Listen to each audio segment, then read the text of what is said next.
I've got a tattoo on my arm, and it's got the suffragettes, one of my favourite of the suffragette sayings, which deeds not words.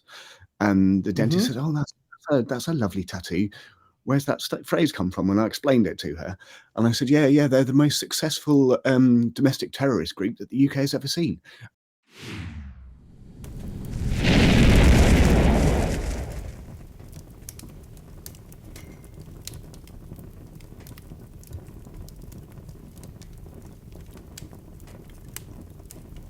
Welcome, Fedi Friends, to episode 53 of Fireside Fedi. I'm your host, Ozoned. Fireside Fedi is a show about folks within the Fediverse. If you're hearing this, you are part of the Fediverse. With me today is Liz and Caspar with Media Revolution.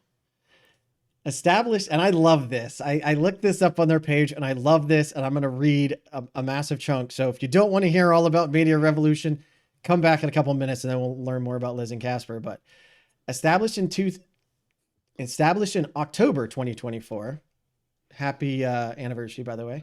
In London, UK, Media Revolution is a new collaborative, self-organized working group. The people involved are laser focused on the media being the primary route to real change around the world. With deep roots in national level climate, social justice, and transport campaigns in the UK, they're experienced and incredibly determined. Their core team is small but growing, and they're reaching out internationally. This is a global campaign. Key outcomes of the revolution. And there's a lot of information. If any of this sounds good, please go check out mediarevolution.org. I'll have information below the video or the audio, but just a couple of things again from their site. I have blood on my shirt. Oh my God. Oh, that's fine. That's just, So for the audio listeners, I have red handprints. My family and I put red handprints for Halloween. Supposed to look like blood. Yes. Key outcomes of the revolution. The following outcomes may serve as guideposts for this success. And again, I'm not going to read everything, but the bullet points are beyond regulation, empowered collaboration, holistic change, a thriving revolution. And there's a 3-point plan: unite, collaborate, coordinate. This is a lot to get into, and it's amazing that you could boil it down to such small points. But anyway, Liz and Caspar, who I think we can all agree Caspar is an excellent name, welcome to the show, and thank you for joining me. How would you both like to be addressed? Revolutionaries? Revolutionally? Okay. Good to be here. Thanks for having us. Thank you. No, thank you very much. Your shirt looks great.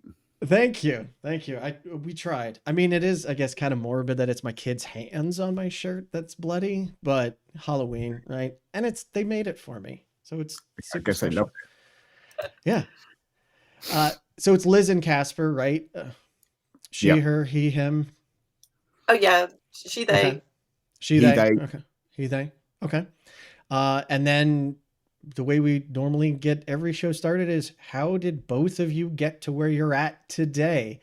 Include as much as you want, leave out as much as you want. We have some people that say, I was born and here's my life story. And then other people just talk about, the last couple of years. So it's up to you. Well, maybe I'll start with today. No, I'm just That's fine. I woke up this morning and I thought, I don't know, how about a revolution? No, it was probably shortest I need to go back to. I worked in media for a while. I was in radio. I then had my own company doing graphic design, branding, marketing, search engine optimization, social media, that kind of stuff.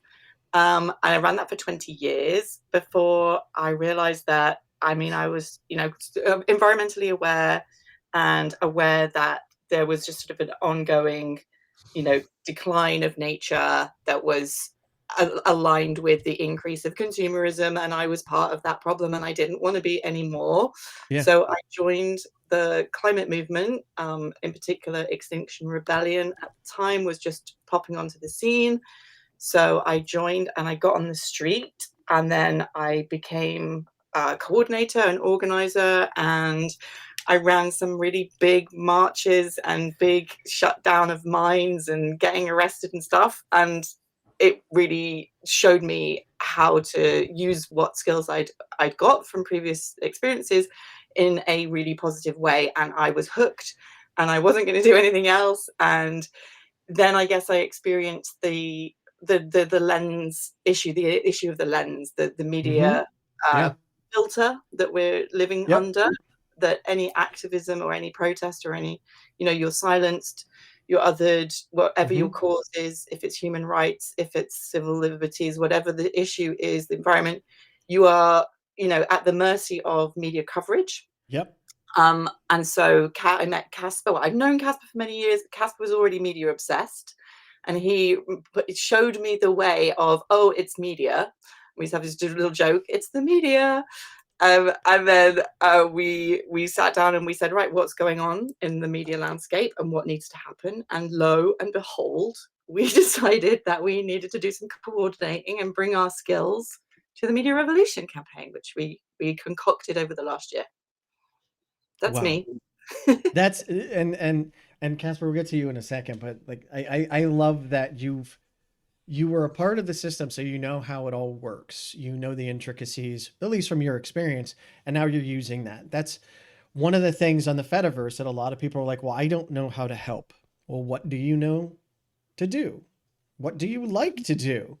I am not a software developer. I could read the activity pub spec. There's no way I'm going to be able to create anything for it. So you just give back in whatever way you can. You're doing the things that no one else is doing that you can find that are just like, I'm just going to try. You're just throwing it out there, right? And I love that you call it Media Revolution, because it was Christine Lemmer-Weber. She's a co-author of Activity Pub. And at one point she said, the revolutionaries are the people that show up. And it's really that easy and that simple. And that's incredible. I love that. So Caspar, I mean, you have to have a better story than that, because if you don't, you have to hang up now. I have a different story to that. Different story. Okay. I'll be the judge of whether it's better or not. So yeah, totally. But I'm going to actually start it when I was 17, because when I was 17, I was doing a training system over here called YTS, Youth Training System, working in the last bus garage on Dartmoor. So I grew up in a rural part of the country, which is where I basically got my love of nature from. It's the least populated part of the country, and it's on a giant place called Dartmoor.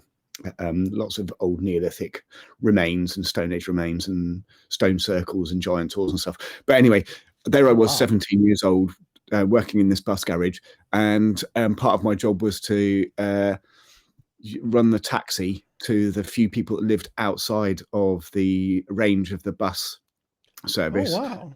And one of those little girls was called Liz Pendleton, who used to pick up in the cab from school. So I knew Liz when I was just leaving school and Liz was still going to secondary school. Then there's a very, very long gap where our lives sort of like diverged and then came back together to do this. But after that, I went to so I basically finished my mechanics training in the middle of a recession, couldn't get a job. So I went to London, ran off, like so many people in the UK, ran off to London, went to music school and went to music college. And like so many people that went to music college, when I left music college, I became a cycle courier, which is a perfectly normal route for And then within a little while, I ended up running the largest cycle courier department in London. And that gave me a whole load of logistical skills that, in a very unusual fashion. And also I started campaigning on transport issues because a cycle courier got killed by a lorry driver. And then I started campaigning with a group called Stop Killing Cyclists, where I met my campaigning mentor, a man called Donica McCarthy. And that was basically the start of my campaigning career, I suppose I'd call it. But I mean, it's Stop Killing Cyclists were great. It was direct action in London. When people were killed, we would go and take over the roads and hold a ceremony to mark their passing, and blocking all the traffic. We would get the family involved, the family of the deceased. And Boris Johnson, our Prime Minister, attributes the building of the cycle lanes in London. So it was a Conservative Prime Minister in the UK that really pushed hard for the start of the cycle lanes in London. And he said that Stop Killing Cyclists generated a conversation amongst the general public that that the people cycling needed to stop being killed, and lit a fire under their administration to crack on and build that cycling lane network. Oh, wow. So my first taste of direct action was successful. And I thought, oh, okay, I want more of this, please. And then up popped Extinction Rebellion. And I was one of the 15 people that was arrested at the launch of Extinction Rebellion. It was my first arrest. And I got involved, you know, so and I got involved at the end of things that is often like the sticking to, smashing stuff, blocking stuff end of things. It's just where my skills lie, unfortunately. Well, or fortunately, I don't say unfortunately. I should no, say, that's fortunately. It's great fun. And, yeah, no, that's again, you start to learn that experience over time is not knowledge, right? Your experience is all the knowledge that you gain and then how you apply it. Yeah. And it's led you to where you are today. You are at the right place in time to be you. Yeah, totally. Right? And it's, you know, and I'm just editing myself as I'm saying this. When I say it's great fun, I find myself in this bizarre position. You know, I've been arrested like 9 times. I've got friends are in prison and spent a long time in prison. And at the same time, I have never been as fulfilled as I have been in the last 5 or 6 years doing this as at any other point in my life. I've had some great decades. I loved being a cycle crew. It was great fun. But this is more fulfilling, doing this, creating fulfilling and fearful, right? Because on the back of the door in my house, on the front door, inside of the front door is a sign that says to my, because I've got housemates, and it says, "Is it the police? Don't let them in without a warrant," just to remind them that if we get endorsed by the police, you know, don't let them in. And like, so, you know, I'm living, and I know Caspar is too, and I got my last arrest was probably 4 or 5 weeks ago. And they're coming after people who are taking action. So they're coming after your tech, they're coming after you to mess with you, to come and give you a house raid. And, you know, so there's a level of fear that's there, but also that purpose, it's totally like embedded in the drive factor as well. So I just want to into everything that we're doing. You know, you can, I don't know if you can see that so my phone has got my name on the back. My son's phone has got his name on the back, and my partner's phone has got her name on the back, because when the police come and raid, they want to take my stuff, so they don't want to take the other stuff. So we just make it easy. And that's one of the things that you come to realize, right? Is those little things that you haven't done before. I've never been arrested. I hope to never be arrested. I hope that if I am ever arrested, it's for doing something I believe in and doing it the right way. Totally. Right. We've gone really radical really quickly here, haven't we? I blame Liz. Anyway, Liz, that's my life story up until now. Liz is a troublemaker. You could say it. Oh yes. Oh God, yeah. No, there's a lot to unpack there. I mean, first off, as an American, I default to like when I see someone walking across the road and I'm driving, it's like, get the fuck out of the road. What are you doing in the road? And then come to realize that that's 100 years of change. There was a time where all of this was for people to walk on, to get around, bicyclists to travel, and then cars were, you know, a third. The human life was more important. Now it's get out of my way. I'm more important than the other thing. And that is crazy to think about.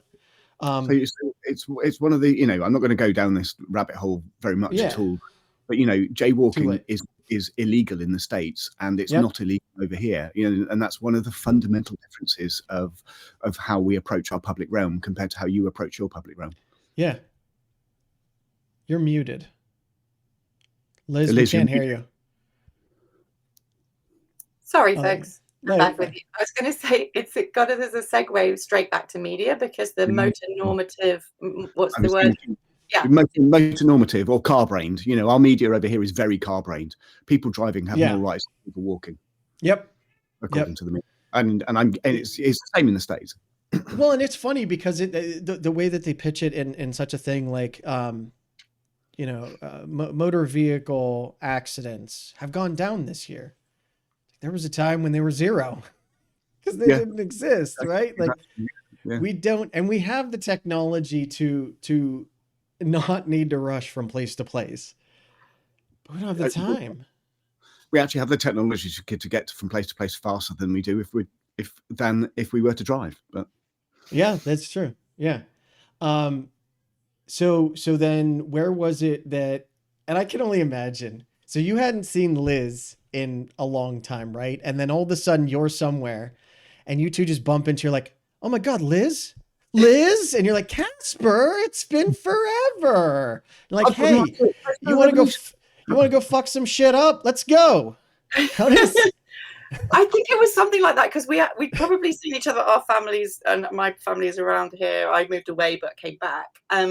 But we definitely reconnected around the time of the big one, March, which was 100,000 people in London marching. Wow. With it was like a really diverse group of people, all different walks of life, all different kind of issues. And I know that you were there for that as well, Caspar. And I think we were reconnecting around about that time. Just before. So no, I was supporting you to help you organise that. Right. That's right. So yeah, but we were also, so the movement that we were in, Extinction Rebellion, amazing movement, and has done some incredible things, and we're both like, you know, real advocates for, especially like the ways of working which we've inherited. A lot of decentralized and grassroots organizing groups have learned a lot from Extinction Rebellion, but there's definitely like been a shift in the way that protest groups are policed in the UK, and it's been very restrictive to the operational kind of strengths of the group that we were in. So, you know, we've evolved a little bit alongside the protest group that we were both in then. Not to make light of the militarization of police and how they interact with peaceful protesters, but again, I just imagine like you two are at a protest together, and you both, like, they throw a tear gas can and you both reach down to be, you know, to grab it, to throw it back, like, oh my God, it's Liz, oh my God, it's Caspar. Like rom-com style. That's just how my brain works. Sorry, not to make, you know, again, we met over a bucket over a smoke grenade. yeah. Over a smoke grenade. Yeah. So how long have you, so you guys have rejoined up, and was this right when Media Revolution started, or like how does this story lead into the starting of Media Revolution, which is we're taking on all of the biggest media in the world, which is so I have a nonprofit organization to try and promote like privacy, digital rights, called BT Free. And when I went into the bank to make it official, they're like, okay, well, how much, you know, who are your competitors? It's like Google.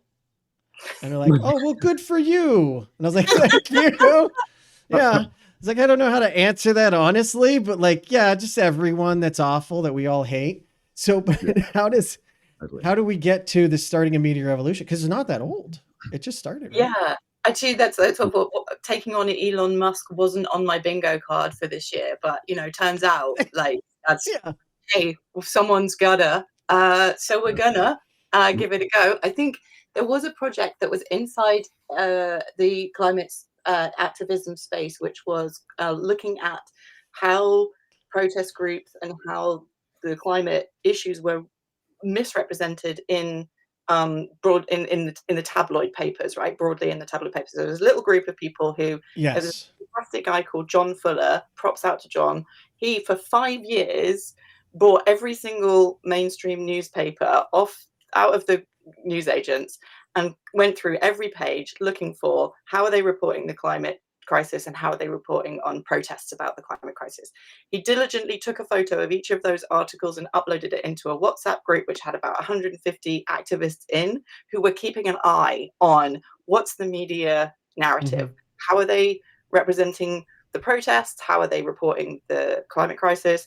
And we were both in that group as well and became volunteers to help when John stepped back. He'd done 5 years of reading the, like, do you know what I mean? Like how he was still saying at the end of that, I will never know.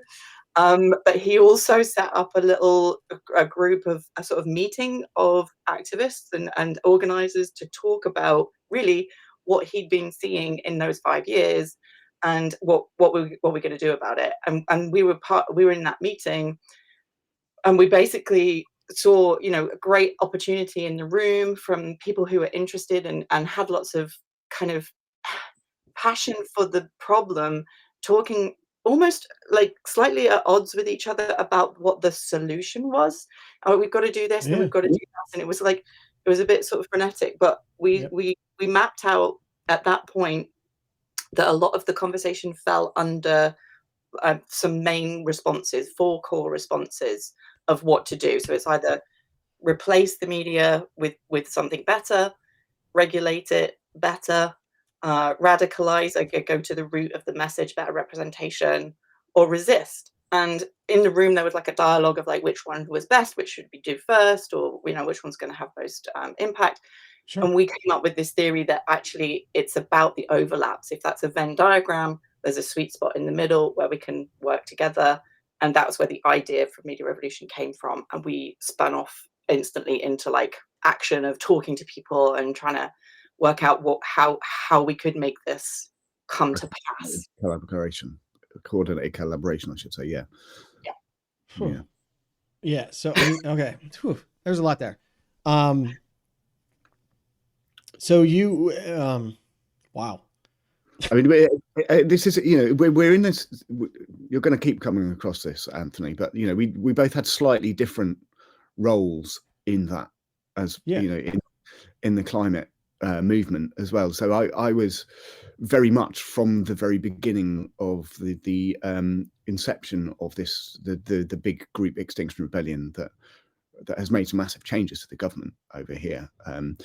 Right from the very beginning, with my mentor, a man called Donica McCarthy, we were in there lobbying them sometimes with John Fuller, who Liz has just mentioned, that they should be targeting the media, and they shouldn't be targeting the media in a traditional way. They should be targeting the media not as supplicants, but as a structural pillar of power. And so we were doing that from the very beginning, and that meant that I got to organise some big actions like blockading the biggest printing press in the world, which happens to be just outside London and is owned by Rupert Murdoch, who owns Fox Media over there. Whose name will come up again later in the show. Wink, wink. But and the other things, so we were. I'm speaking as me in this case. I've always been pushing for a prioritization of targeting the media as a structural power. And that's the interesting thing here is there's at the moment, and I'm sure it's probably always been this way, but we've never been globalized and can reach out and do a video chat as much as we can now. So we're aware of all the issues, but for any one person, there's too many. You cannot take on everything. Find something that you are most passionate about and put your full effort into that, right? Like we can all agree, or well, I can agree that I feel a lot of the direction a lot of countries are heading are specifically because of the way things are portrayed either in standard media or in social media. There's been, I'm again American, there's been a large party that has been constantly saying that they are being oppressed and they're becoming a minority, and we all call it out as bullshit because it's a bunch of old white men, but people listen to them. So you are targeting these different aspects at a focal point, and that focal point is the media. What kind of media? Are we talking old print? Are we talking new TV shows? I have NPR, for instance, and while they try to remain unbiased, we all know we're human. We're not unbiased, right? So, or is it social media, or is it all of them? Like how do you guys tackle, again, Rupert Murdoch, Elon Musk, Jeff Bezos? Well, here's the thing. They're not separate. There's a really important distinction to make here, and there's a good example of that with one of the most toxic newspapers in the UK, which is the Daily Mail. Oh, yeah. Okay. You'd think of them as a newspaper, but they output up to 100 videos a day on TikTok. So they are social media too, right? Right. Yep. It doesn't matter. And they also, the billionaire owners own YouTube/TV stations, which are constantly outputting content. So we have TV stations in the UK that are owned by the same people who own the newspapers and own the So it's they're not fussed what platform we're consuming it on. It's one and the same output. It's billionaire bullshit. Oh, I mean, No, you can it's billionaire brainwashing. No, it's bullshit. No, it is bullshit.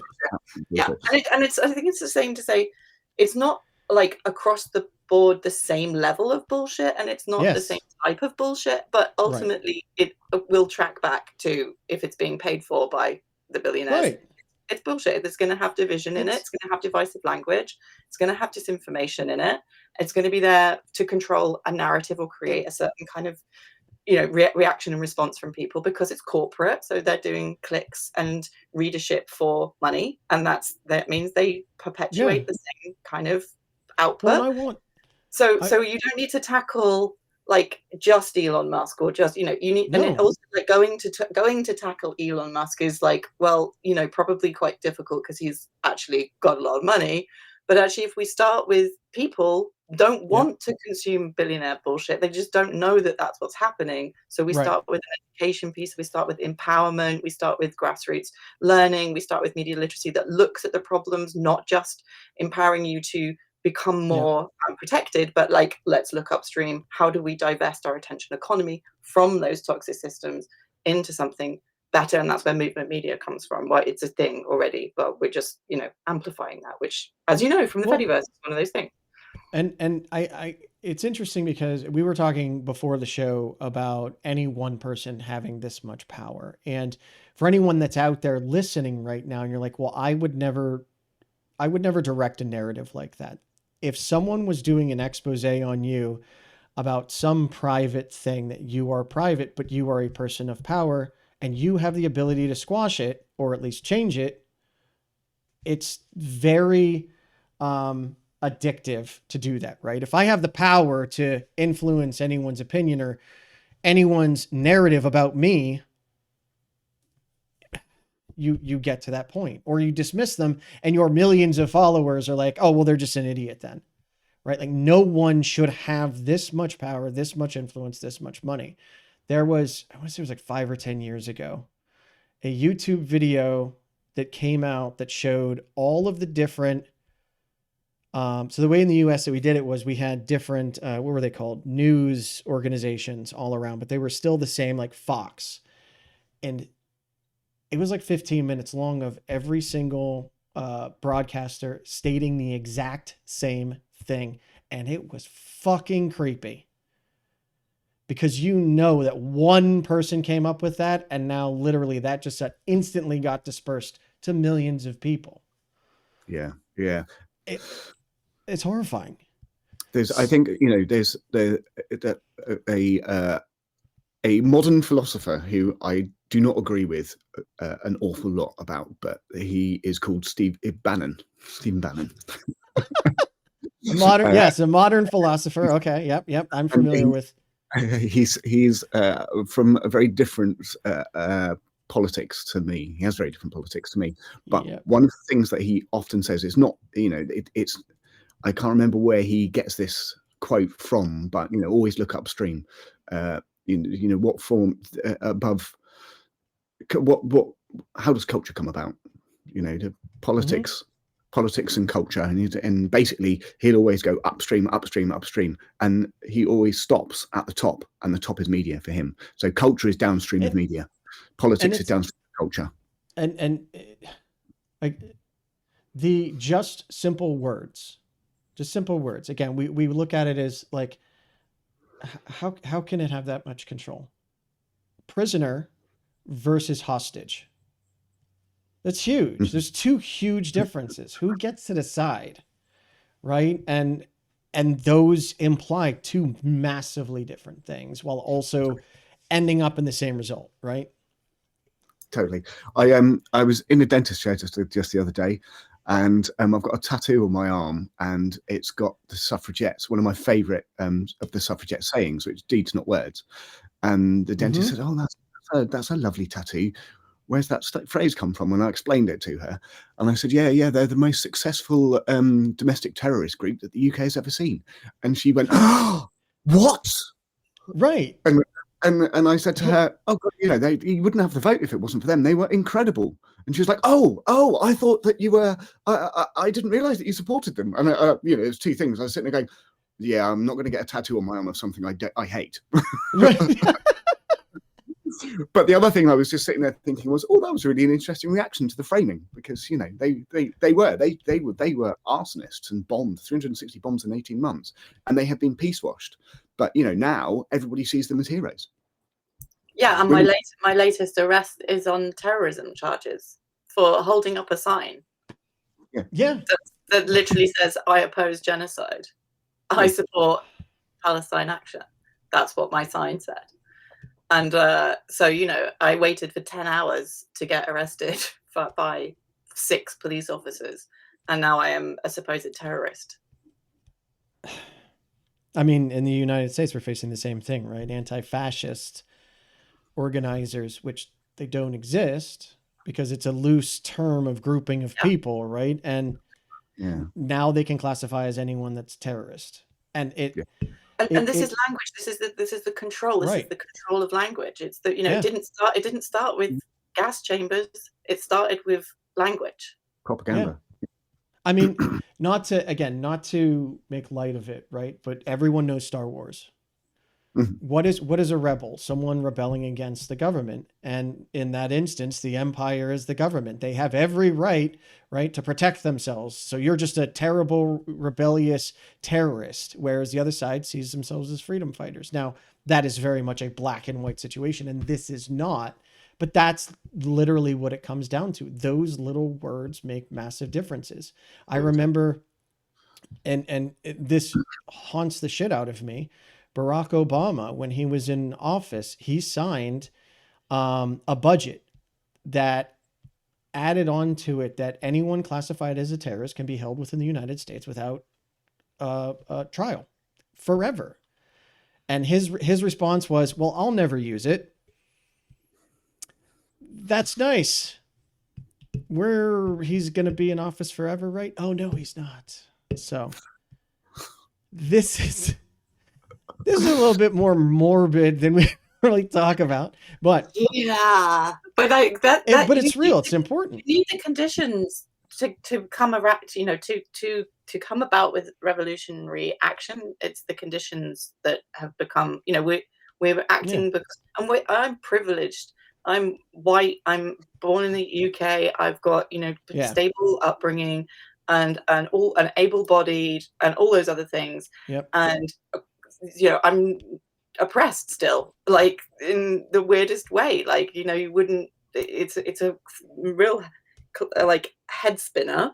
And when you realize that, and then you start doing something about it, it becomes more and more clear, and more like Caspar was saying earlier, the purposefulness. It feels like, okay, you become clearer on the boot on the back of your neck, and how to rise up and push that boot off for yourself and other people. I think standing on the side of "I oppose genocide" is a pretty easy like opinion, right? Like that's. But shouldn't supporting a group that's anti-fascism also be a fairly simple thing to you would assume? But all of a sudden, the terrorists, terrorists. They're just anti-fascists. It's and it's amazing how far we've come. But not only that, it all intertwines too. Like, again, we see all of the messaging flowing up to the top, either through social media or standard newsprint, right? And it makes sense. These narratives that are being pushed to us have been manipulated, and you can't blame the people that are believing their president, right? Like, that's, I don't blame them. I don't blame someone for believing Fox News. It's news, right? No, it's not. They stood in front of the Supreme Court and said, "We are not news," but yet it's in the name. I'm just watching the late night news. Oh my God. And they said we're being invaded. So this is where that word I gave you earlier for the hashtag comes in, which is menticide. Menticide. Yeah. So menticide was used first by a Dutch psychiatrist treating victims of Nazi brainwashing. And it is... This is a fun episode. It is a fun episode, right? We're bringing the fun because our hashtag is bye menticide, because we can step away from this right now. Right now we can. Right, we may not be able to in the future. So we have to take this quite seriously and take action now. Yes.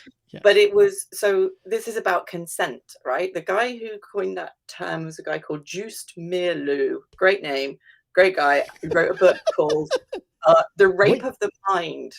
The Rape of the Mind. Yo. And he talks about the defense that you need. So you need access to accurate information. You need to be able to talk to other people to triangulate that information. And you need to be in a position where you have time and space to process information with others. And that is genuinely one of the things that one of the activities that we're doing in Media Revolution includes all of those things, which is news clubs. So, you know, what we currently have, which is one of the reasons why we all feel so, and I'm bringing this round to hope intentionally, guys. I'm lifting the mood. I'm taking us down and lifting us up. We consumers of the news typically consume it in isolation. You get your feed, you've got your algorithm, you pick up your paper, you're on your own, you're just going to consume. You then, at the moment, social media, the way this also works is, if you're not sure about what you've read, you will then go to the comment section and you will look at what other people are saying to help you decide what you think. So you're using the I need other people to help me decide what to think. But what we've kind of lost sight of is that the comment section is also manipulated by cyber troops who are being, you know, we've got a paid system to control what's going on in the comment section. And also those people are being, if there are genuine people there, which there are a lot of, they're also being given menticide from elsewhere too. So the whole thing is very confusing. And here's the amazing thing is I have had the conversation about not being on social media many times over the last probably 20 years. I'm trying to think when I was in college. That's when I first got on Facebook, and I've never been on it. And my whole point is why am I going to give someone I don't know all the information about me and all my conversations? I've never understood that. And even my own father called me a conspiracy theorist. What do you say when you confront people like this? There's so many people that have gotten blinders on, like, well, Elon Musk is the most successful man in the world, so he must be doing something right. And there's no way he would do what you're saying, but we know it's true. Like in IT, we found information. Like, I know who's behind these systems. It's me. That's fucking scary. And like, what do you say to people? Well, if he's doing something right, maybe it's the thing that you're not questioning, which is the menticide, right? Just possibly. And also, you don't need to convince everybody. You know, there's this 3.5% of the population magic number, which is like, we just need enough people to get it to have a social tipping point. Yeah. And then, you know, it becomes the mainstream, becomes the norm, becomes the conditions for change, social tipping points. So, you know, your friend who's obsessed with Elon Musk, okay, you know, I'm not going to go toe to toe with you about that, because there's no point. He's like a deity to you. You are not going to believe me versus a man that you've made up in your mind. Right. And there's with respect and love also, I just would rather spend my energy and time finding people who are feeling like they're disempowered and feeling confused and like they probably don't know why, and you give them some ingredients and they go, oh yeah, that makes a lot of sense. Like, how do we work together? Exactly. There's more people like that in the world. When are you going to block that printing press again? I'll come and help. That's no, but it's I always talk about planting the seeds. Have the conversation. Those that are receptive to it, it will grow into something. And those that are not, maybe it'll stick around, and maybe eventually someday it will. Mm-hmm. But you can't force anyone to believe it, right? And that's like, you call yourself Media Revolution. We talked about, you know, you have a tattoo on your arm of terrorists, and you immediately think of they're going up to people, grabbing their head, shoving it into a newspaper, being like, you're a fucking idiot, and just railing. And that's not it at all. It's, we are here to help. We will talk to you about it. Come talk to us. And if you don't want to, that's fine. You stay on your side. I'll stay on my side. We don't need to argue. Literally could not be softer. Like we're going into town, into London on Media Liberation Day, and we're wearing inflatable penguin outfits. Yes. Because we're going to have a penguin picnic outside the HQ of a well-known global media organization. And we're going to just be celebrating that we know a way to get free of menticide, and we just hope that other people might join in. That's it. That's our outreach. Do you know what I mean? I'm not going to ram this down anyone's throat. It's hard to do inflatable penguin suit anyway. It's hard to do much in an inflatable penguin suit, as we found out. But anyway. So I want you to talk about Media Liberation Day, but in a second, because if and when you two get arrested and you're in penguin suits, please post that, because that's the kind of ridiculous shit that proves that, like, we're just here to chill and relax and talk to people, and you're the ones that are arresting us for saying, I don't want any kind of genocide, right? Or like, just, I'm in a penguin suit. That's it. Like the frogs in Portland at the moment. Like frogs bobbing away in front of the military. And the penguins come from a media story as well. Like, there was a protest in Istanbul in the 90s where there was a crackdown on defenders of an urban park, and this protest got bigger and bigger, and it was sort of citywide. You know, there was also the conditions for people to have civil unrest because the condition, you know, cost of living, the way the government was, all the rest, and so this was kicking off. And instead of reporting on that on the news, as you might expect, they broadcast a documentary of penguins. So the next day at the protest, and following on from that, days later, people just kept coming dressed as penguins and wearing a penguin mask to dox the media censorship. Well, and it's one of those things too. It's like, you kill them with kindness, or as my father used to say, like, you know, we would play wrestle or something, and then once I got into my teens, he was like, and not in a weird way, my dad was into WWF. Sorry, that came out weird. And like, he would always tell me, like, if I beat you, you just lost to an old guy. If you beat me, you just beat up an old guy. And again, like, I can't imagine these violent penguins attacked us. It's like, this is not going to give you the media boost you think it is, dude. Like, congratulations. Yeah, we're expecting to probably get away with it. We're going to be joined by friends, so we think we might have like a colony of penguins this time. So like maybe another 5-10 penguins, and a waddle. He looked it up. Of course, he looked it up. Yeah, because you have to speak in penguin when you're in the penguin suit too, right? You just waddle. True. Yeah. How many? So you've done this before? No, we did a pre-record. We've done a video that's going to go out on Media Liberation Day, where Caspar and myself go to different media HQs in London with penguins. Hey, Caspar's just like, yeah, this is a normal thing. Yeah. And wait, it gets better, worse. I don't know. We take with us a giant 3 meter by 3 meter square LED curtain, which is like strips of LED lights that are programmable to your output, and we put on there big letters that say "Bye bye menticide." Okay. And we go visit the HQs and we go, "Bye, we're leaving you." And I swear we're gonna get to Media Liberation Day, but that's exactly what you're fighting, though, because you know these news organizations, if this gets picked up somehow, which they're not going to pick it up willingly, but if it gets picked up and they're like, well, we have to report on this, they're going to call you nuts or crazies or loons or whatever. And again, those couple of words immediately paint a picture in your mind. Yeah. All right.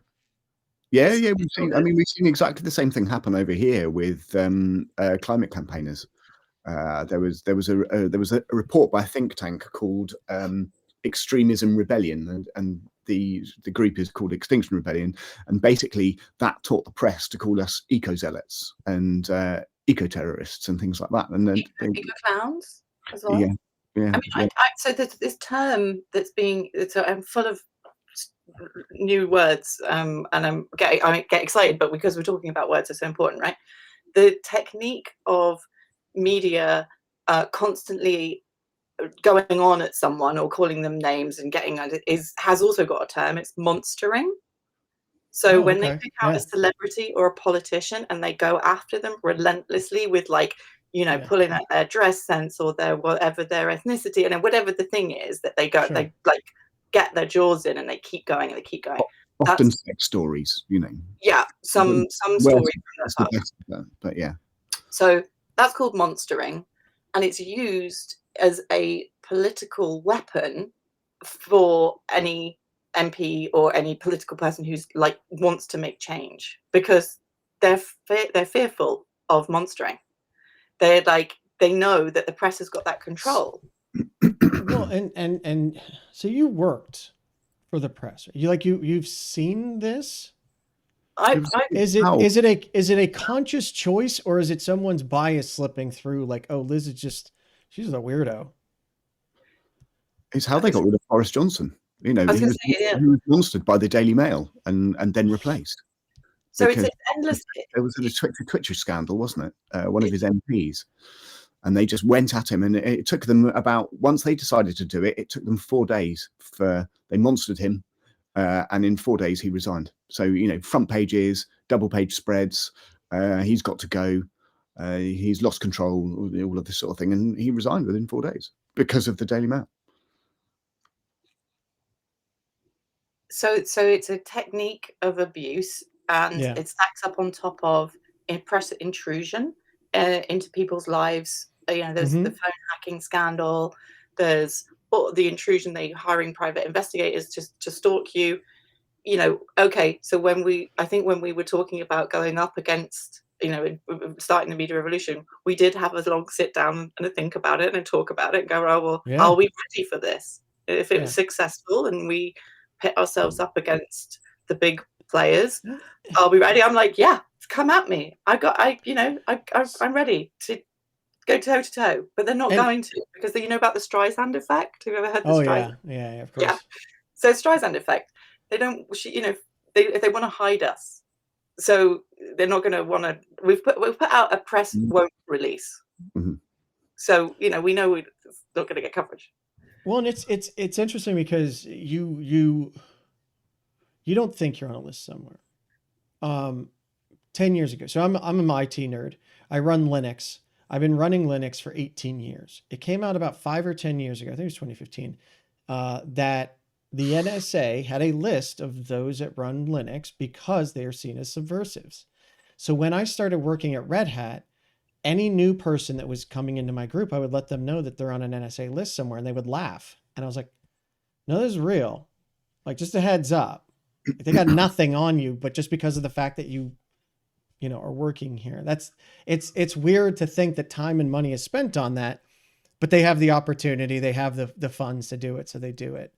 And in those kinds of instances, they have the influence and power.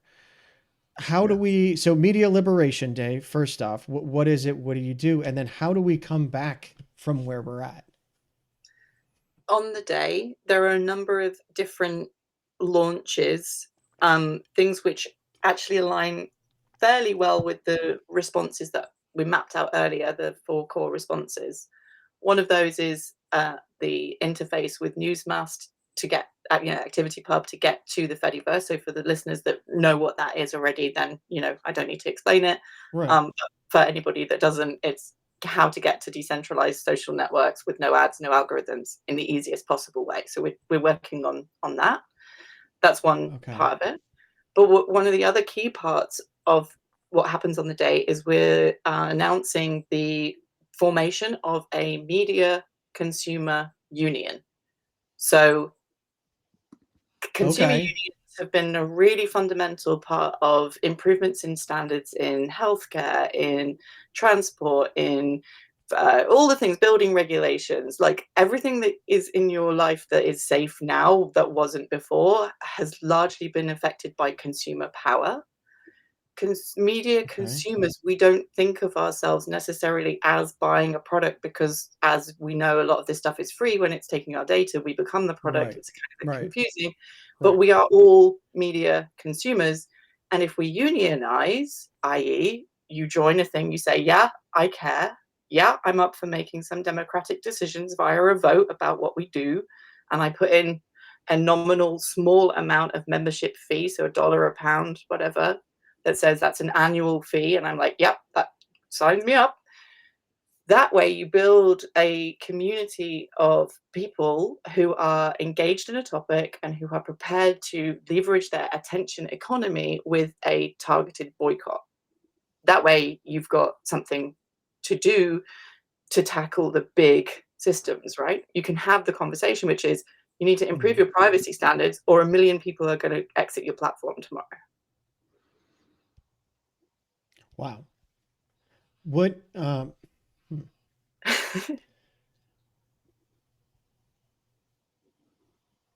sorry, that's interesting.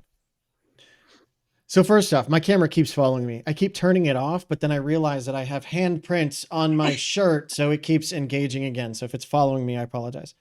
So that's really interesting. So why, I mean, we can all agree. I've talked to so many people, pretty much from all parts of the spectrum, that are really sick and tired of the bullshit that's going on with social media, but we all have to exist there. You have to exist. LinkedIn, you have to exist there if you want a job.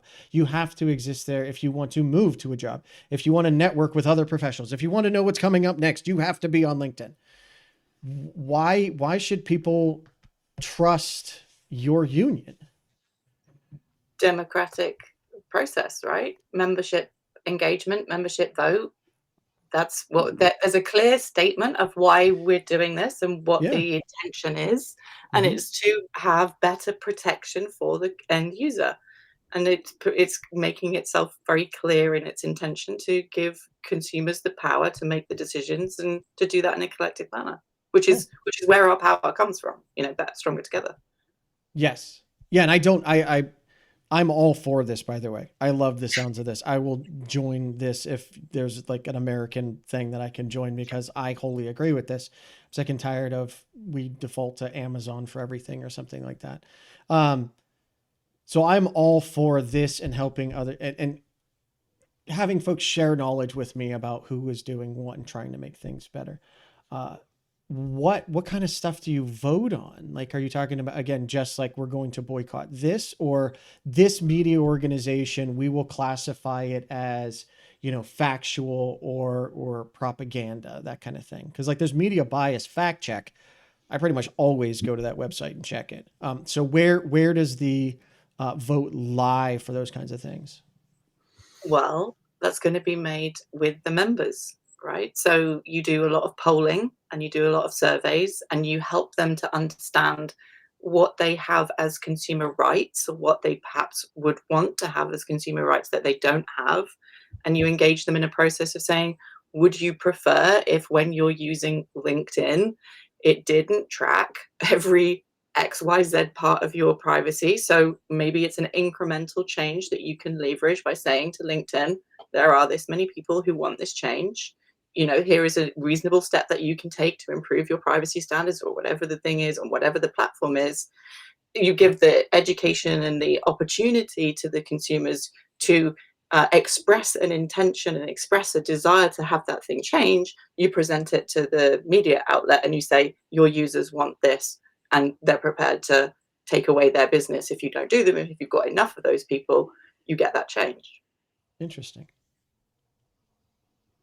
There's a lot of good history that I'm deep diving in at the moment about how how consumer unions have shaped history. I've never even heard of them. Right, this is a wholly new thing to me. It's an incredible history. There's a really good video on YouTube. I'll send it to you. It's America at Risk, and it talks about how You know, the early medicines contained toxic chemicals, you know, that were given to, you know, ill people, and was just like, you know, a handout of worse chemicals than, you know, and they changed because consumers got together and they said, hey, when I gave this medicine to my kid and they were, you know, they lost their voice instead of it making their cough better, I'm gonna connect with this other mother who had the same medicine given to her by her doctor, and we're going to come together and we're going to, you know, give that feedback and say, hey, your product is not up to scratch. It's a feedback system that means that they were able to leverage a group of people saying, this medicine we're not going to accept, and we're going to let other people know, hey, this medicine is bad, so your sales are going to tank, you need to do better. Like, that's genuinely the way things have improved over time.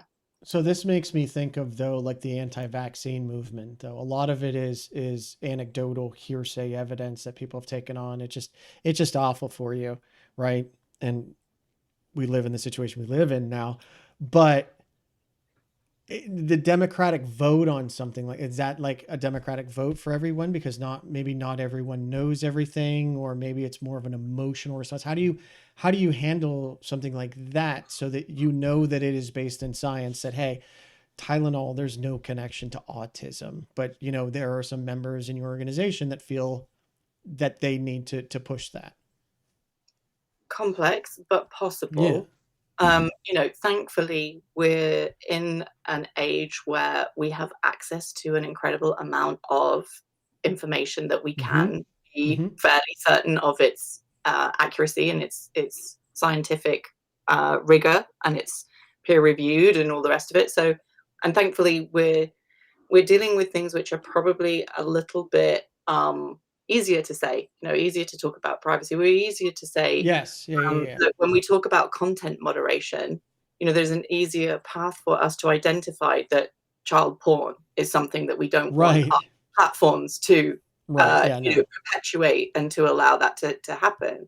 So, you know, what we say about community moderation standards improving, that's not so much, you know, that's not such a controversial kind of debate as the vaccine per se. So, you know, the evolution of a media consumer union as a new concept and as a novel organization is going to need to work with experts on how best to complete that process and to work with the audience. But the theory, you know, if you look back through history, unions stack up. Unions have been destroyed because they have been very successly, and they have been branded, misbranded, and poorly represented intentionally, you know, so that people don't set up unions and they don't unionize because that's too powerful, right? So, you know, there's some really simple principles that we can come back to rather than getting kind of caught too much in the weeds, and saying, when we come together as consumers, that we know that we're being treated as a product, and we know our standards are our human rights are being violated, and the standards are not acceptable to us. You know, individually, if I write a complaint letter to Facebook, they don't give a shit. You know? It won't even. That goes straight to the bin. Yeah, exactly. Whereas collectively, we organize, we do it as a whole. You've got some leverage. You may have to extend. You may have to use that leverage in a slightly different way. You know, I don't. I'm just thinking about this and thinking this through, and thinking all of the people that read the Sun, for example, which is one of Rupert Murdoch's tabloids over here. They're never going to be part of this union, and they're never going to strike against the Sun. Right.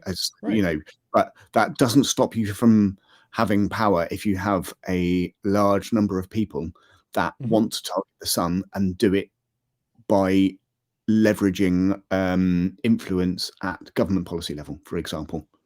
And remember, you know, the Sun is like excluded from shelves in Liverpool following the Hillsborough disaster, because the Sun covered, you know, lied about what had happened in the Hillsborough disaster, which is a stadium deaths, football stadium crush that caused a lot of deaths. And the police, you know, there was some, it's a real mess basically. But there was a police cover up, and the Sun covered up what was going on, and said that the fans were violent towards the police and all this sort of disinformation. So, for years since that happened, when the Sun, had to admit and finally issued an apology, in that whole of Liverpool, like, people do not like the Sun. No, I always love the retraction and apology too, because you just did a 15-minute piece on how people attack someone else, and then you do a 2-second, well, we got that wrong, sorry. Yeah. Yeah. On page 72, and it's this big. Right, yeah. And they get to pick. Well, we apologized. It's right there. It's in the fine print. Yeah, intentionally so. And one of the things that I again love about stuff like this is the Fediverse in general. Like we talk about funding, right? Or with something like this, $1. These things do not cost as much as most people think they do. Yes, they cost money, but majority social media, right? Their lion's share of the money that they spend is on tracking you, advertisement, their advertisement network underneath, and then any toys that they're doing like AI. The rest of it at this point, they've had 20 years to perfect it, to minimize it, to reduce costs on it. What is next? Where can we get on next? So to be able to pick that stuff up and run with it, it really does not cost that much if everyone kind of contributes. So like you said, $1, like that's nothing. I would absolutely join something like that for $1. Or is it a quid? Well, I'm not sure what the exchange rate is at the moment, but I have no idea. A nominal cost. Right. Yeah. And even if it's one of those things where even if you're like, I hate what's going on. Yeah. I don't have time for that. It's $1, man. Like you feel good about like tossing whatever it is at the small thing, so that people that are interested in doing it have the means and the experience, which I've been thinking the entire time. Someone that's done a lot of logistics and someone that knows the inside of the media organization. Like you guys seem like you were made for each other here. Little Liz Peddleton. and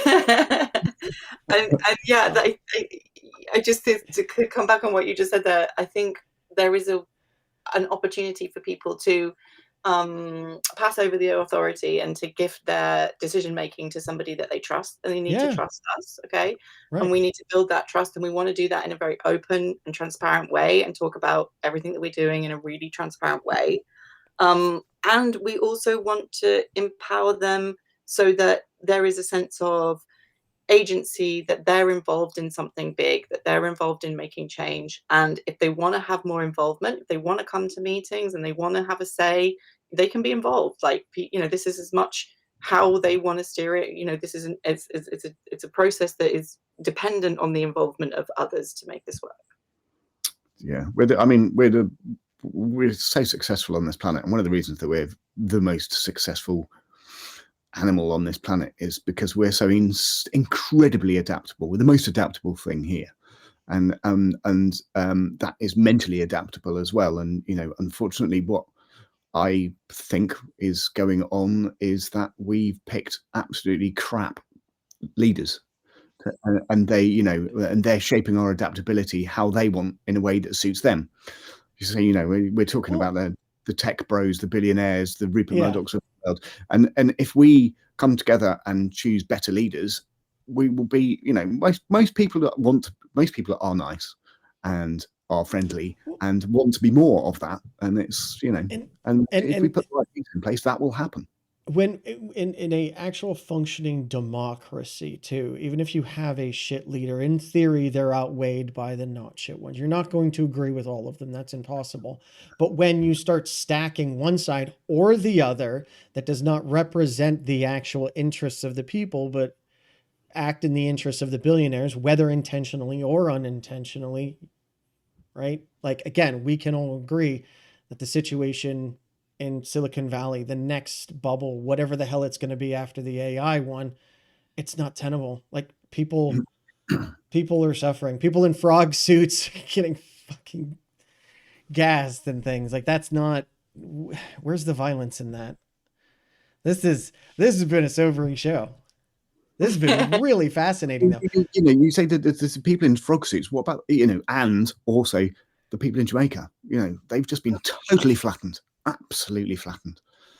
And and they've been flattered. And of course, the leader of the free world is sitting there saying, well, yeah, they've been flattened, but the reason that they've been flattened doesn't even exist.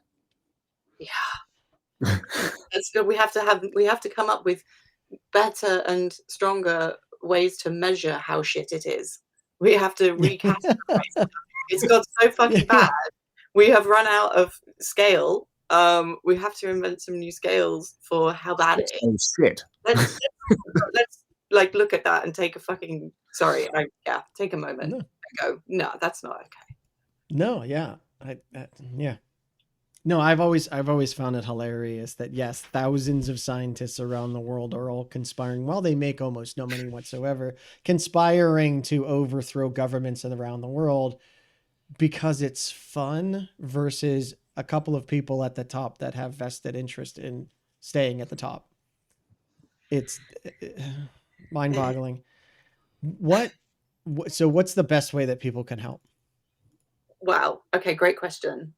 MediaRevolution.org website has got loads of information on it. As you pointed out earlier, there are many ways to get involved. There's always events coming up that you can attend on Zoom or in person if you happen to be in our neck of the woods, but on Zoom mostly. And obviously you want to move to Jitsi, but unfortunately we were stuck in Zoom a little bit at the beginning.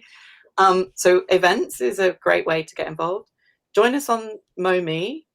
Come across and say hi. Follow us on the socials that we're pointing out are bad, but we are there too. And think about setting up a news club.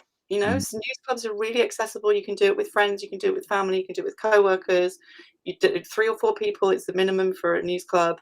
Start looking at the news together. Start talking about it, and connect in the news club network. Share what your experiences are. And we can help to link you with other news clubs. We can help empower you with information. You can join a rebuttal group. There are rebuttal groups ready to push out the information that is countering the disinformation. And lastly, I'd say join the Media Consumer Union called Touch Paper when it launches on November 5th. You won't find it online yet. Okay, that's what I was just going to check. What is the URL going to be? Well, unknown right now because it's underneath Media Revolution. So it's a page within Media Revolution right now, like MoMe is, but MoMe has its own. It will have one. I'm not sure what it is yet. Okay. You haven't talked about Cover Story yet, Liz. We've got this funky little action on the 5th of November, on Media Liberation Day on the 5th of November, where people are going to print off exactly what Liz is holding up to the camera now, a version of this messaging. And then go and place this on top of the newspapers, which we're terming the newspapers that are malignant, the malignant media over here. Rupert Murdoch's newspapers, we'll go back to Murdoch's newspapers, and just pop this little notice on the top of them so that other people maybe think twice about the effect that these newspapers are having on their minds. Sorry, I'm looking at the page now. I love this. Billionaire opinion is not news. Who paid for these stories? Change the media, change the future. Media Liberation Day. We deserve the truth. And the QR code points you to the site so that you can find MoMe and news clubs. So it's not like just this is a problem. It's like, and here's a pathway for you to take to empower yourself and others to be free from menticide. Say bye-bye, menticide. I mean, I don't know UK laws, but I'm trying to think in the US how they're going to classify this as terrorist. We've worked really hard on this. We've had expert advice. We've got the UK laws up there. Basically, as long as you don't touch the paper and you just lay it on top and you walk away, you are not tampering with anything. You didn't touch anything. No criminal damage. You just lay it on top. And You're walking on the floor, though. Are they going to? I mean, you're right. That's the worst thing they could probably do you for would be trespass, but it's open to the public, right? Exactly.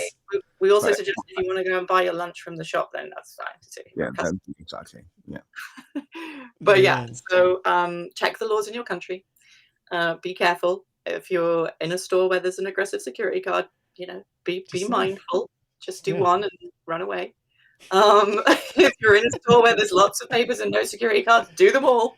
It's a beginning, right? There's lots of ways that we can think about how to get the message out, and this is just one of them. I'm realizing how like liberal I have become, not because I become more liberal, but because everything else seems to have gone so far the other way. Like Yeah. Yeah. I now host a show where we're having this conversation, right? Like this is, and it's not, it's not anything outlandish. It's as outlandish as I'm against genocide. Totally. You know, and if they come for us as organizers of this, then, you know, that's one I'm going to go. That's one of the things with the alternate media of socials that I've told people is, you know, I'm more than happy to be there at this point to find those that are interested in being found so that others don't have to. Yeah. Yeah. Right.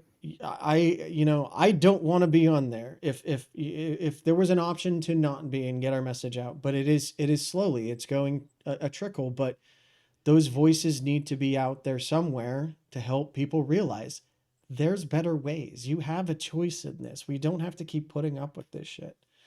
Exactly. And again, as you said earlier, I'm very privileged in where I'm at. I am not suffering, but I look at the route we've already gone down. And in the next 20 years, where the hell are we going to be? That's what scares me. Yeah. Yeah. Very But much. we take action now. You know, it's not so scary now. For a lot of people, they can do something meaningful and celebrate being on the side of liberation from this horrendous system that will then in turn help others be free. Yeah. We can always reduce the harm. Yeah. That's, yeah. All right.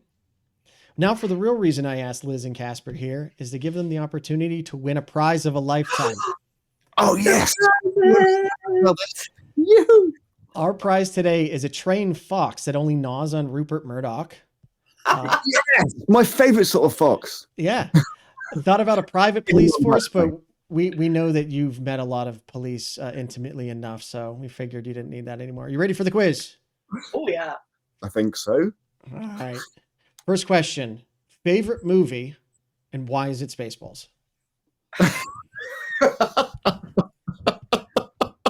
Spaceballs. Oh, Is it really? Because I've had a couple of people that actually it is my favorite movie. I love Spaceballs.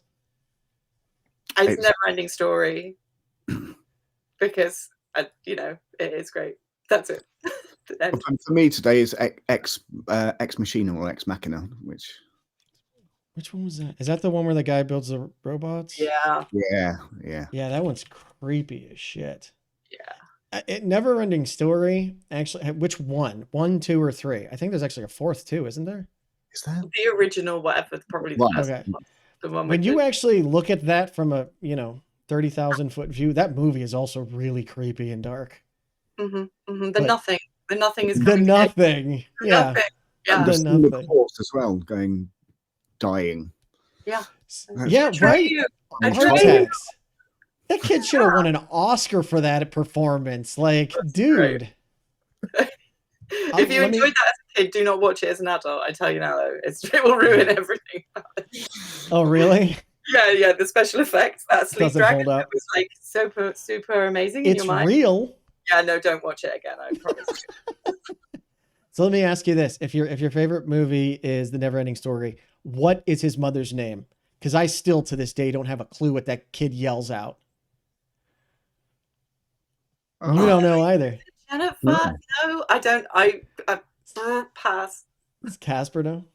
No, I have no idea. He yells it, and I Yeah, no. right? Yeah. Her name is what a beautiful name. All right. Next question. Sorry. No, you're fine. Red, blue, green, or yellow? green. Green. Red, black and white and red all over. That's a newspaper. No, I was gonna ask. So why is it green and why is it black and white and red all over? Well, it's green because it always. Whenever I was asked that at school when I Yeah. was a kid, I would always say green because of nature, because it's where I grew up. Really, it's just well, it's sort of. I was like, going to say it's just a naive little kid thing to say, isn't it? But it's actually really quite a nice thing to say. I have a window right here. I have a bird feeder on my window so I can see birds come in. Green is majority of what's out there, right? I can see some of the sky, which is blue, but I see trees and grass everywhere. So, Liz, what was yours? Black and white and red all Oh, over. why black and white and red all over? Do you know? Not know this one. What's black and white and red all over? A newspaper. Rupert Murdoch falling down the steps? Because it's when the word is R-E, instead of R-E-D for the color, it's R-E-A-D. It's red all over. Oh, I did not know that one. That's that's either a dad joke or a media joke. That's why. I mean, I'm a dad, but I did not get that. You can have that one for free. You're so welcome. Thank you. My kids will love it. All right. Next question. Jammy Dodgers, Spotted Dick, Knickerbocker Glory. And might I point out to those that do not know UK cuisine, those are foods and not euphemisms. Spotted Dick. I was going to say Spotted Dick every day of the week. Why do you just love Spotted Dick? You have to have it with custard, right? It's really, really tasty with custard. That sounds sticky. Oh, it's gick. I mean, it's gick. It's total gick. It's amazing. Sweet. It really is. Got to be the right temperature. Be fresh. All sponge puddings like that have to be fresh. Just got to get that Spotted Dick right in your mouth. Just get it right inside you. Yep. Absolutely. Nothing better than munching on a bit of Spotted Dick after supper. Probably get it checked first. I swear, the English in the US, we have this this mentality that you're all so like uppity, and then you have foods that are like Spotted Dick, and you just take it seriously. It's like, what is this? Oh, and for anyone that wants to watch an insane show, the English Parliament, those guys are nuts. They just scream and yell at each other like. It looks like something out of a ridiculous comedy show. It's great. It's like braying horses. The opposition there's all these different terms that they can use and all these different sounds. It's like a tribal like bah, bah, bah. It's like, what's going on here? It's a way to like have debate. What's happened? Like this, yeah. Just get them sword. Let them end. Yeah.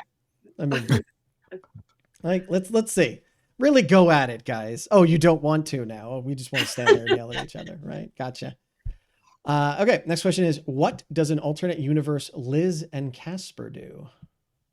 Oh, do you know what? I don't. That's why I asked. Well, when we activists often have a conversation about what would you do, day job dreams, right? Like no stress, no pressure. If everything was totally all right with the world and you had enough money in your bank and, you know, the planet wasn't on fire, what would you just do if you had to have a job, but it didn't really matter how much you was getting paid? I'd go for bus driver. I really enjoy driving, which is a totally unenvironmental friendly thing to say, and Caspar will have my guts for garters, but I enjoy driving and I love meeting people. And I just think that being a bus driver is a cool thing to do. But a genuine utopian version of that, I'm like snowboarding, hanging out by a lake, doing nothing, reading books. You know, there's like proper dreams there. But yeah, bus driver will do. Okay. And Caspar, and I have to say this, I'm sorry, I've tried my entire time not saying it, but I have to now. I would assume your alternate universe is a friendly ghost. I am a ghost in an alternative universe. Yes. Yeah, that ghost is going to haunt me to my grave. Really. Every day, you get that every day, don't you? Every single day, and I laugh at it because it's funny every single day. No, wait, is it funny because you're just like, you are such a poor, pitiful soul, or do you just like, yeah, I actually do enjoy that? Do you know what? I used to absolutely loathe it and hate that joke because, you know, my name is not spelled like that. My name is spelled A-R, not E-R, like fucking ghost. Yeah. But as I've got older, I've realised it just gives people something to latch onto and they can remember. Right. So it's actually a gift. And it is a gift. Caspar, the name Caspar comes from the Bible and it means bringer of gifts. Yeah. It's one of the three wise men. What do I get? Yeah. Rousing conversation. He'll feel bad now for weeks. So what would you say an alternate universe Caspar does? Well, the alternate universe Caspar would probably be more successful at what I tried to do when I left music college, which was be a professional musician and be in a band. Okay, interesting. So I have an alternate universe phone. It changes from week to week. Right now, it is a NASA mouse pad. And I could call up alternate universes. Don't ask how it works. It's very technical. You wouldn't understand. No offense. So reach out to an alternate universe, Liz and Caspar, and they are the creators of Media De-Evolution. Unfortunately, they were so good at it that apparently it's spilled over into our reality. So I just need to put out there, bad, Liz and Caspar, bad. We'll make them come over here and clean it up. All right. Next question is who, what, where, or why? When? I forgot when. Well, no, I'm asking you when, who, why, what, when, what, Yeah, how? or when. Yeah. Who, what, where, why, when. I thought about how, but that one doesn't seem to go well. You want to know now? Yeah. Oh, us, you, Third me, base. all of us over there wearing Okay. and penguin outfits. Because. Okay. And Caspar, and you can't take any of that, Caspar. Liz already took all of it. So I have to actually say a person then, don't I? This is Blimey. what-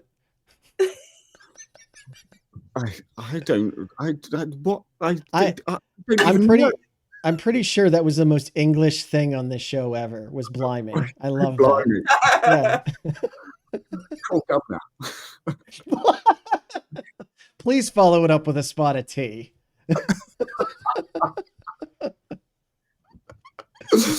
No, that's fine.